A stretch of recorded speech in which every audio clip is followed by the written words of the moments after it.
Ruth meets Boaz, Ruth chapter 2, from the NKJV Bible version. There was a relative of Naomi's husband, a man of great wealth, of the family of Elimelech. His name was Boaz. So Ruth the Moabitess said to Naomi, "Please let me go to the field and glean heads of grain after him, in whose sight I may find favor." And she said to her, "Go, my daughter." Then she left and went and gleaned in the field after the reapers.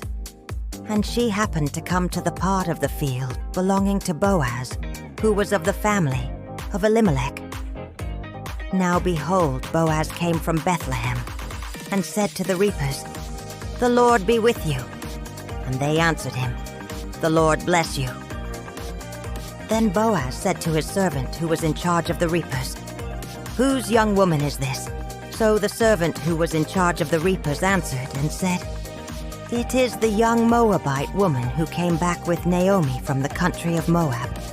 And she said, "Please let me glean and gather after the reapers among the sheaves."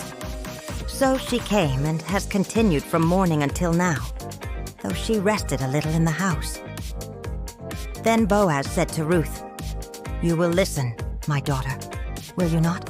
Do not go to glean in another field, nor go from here, but stay close by my young women.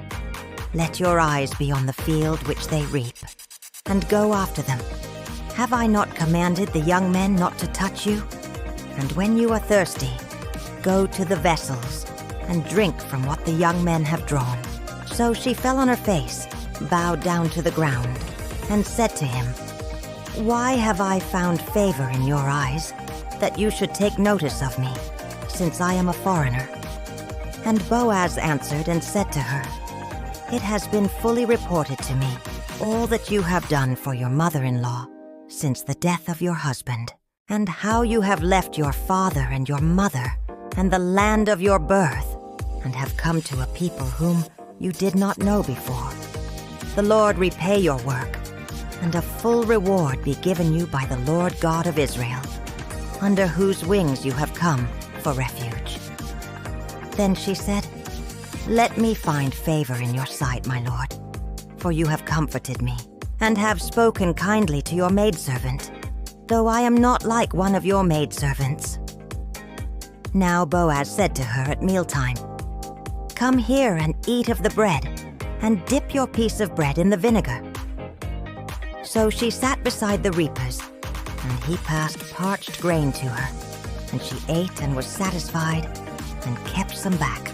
And when she rose up to glean, Boaz commanded his young men, saying, "Let her glean even among the sheaves, and do not reproach her. Also let grain from the bundles fall purposely for her. Leave it that she may glean, and do not rebuke her." So she gleaned in the field until evening, and beat out what she had gleaned, and it was about an ephah of barley. Then she took it up and went into the city, and her mother-in-law saw what she had gleaned. So she brought out and gave to her what she had kept back after she had been satisfied. And her mother-in-law said to her, "Where have you gleaned today? And where did you work? Blessed be the one who took notice of you." So she told her mother-in-law with whom she had worked and said, "The man's name with whom I work today is Boaz." Then Naomi said to her daughter-in-law, "Blessed be he of the Lord, who has not forsaken his kindness to the living and the dead." And Naomi said to her, "This man is a relation of ours, one of our close relatives."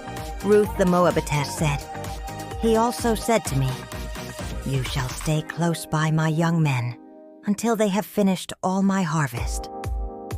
And Naomi said to Ruth, her daughter-in-law, "It is good, my daughter, that you go out with his young women, and that people do not meet you in any other field." So she stayed close by the young women of Boaz to glean until the end of barley harvest and wheat harvest, and she dwelt with her mother-in-law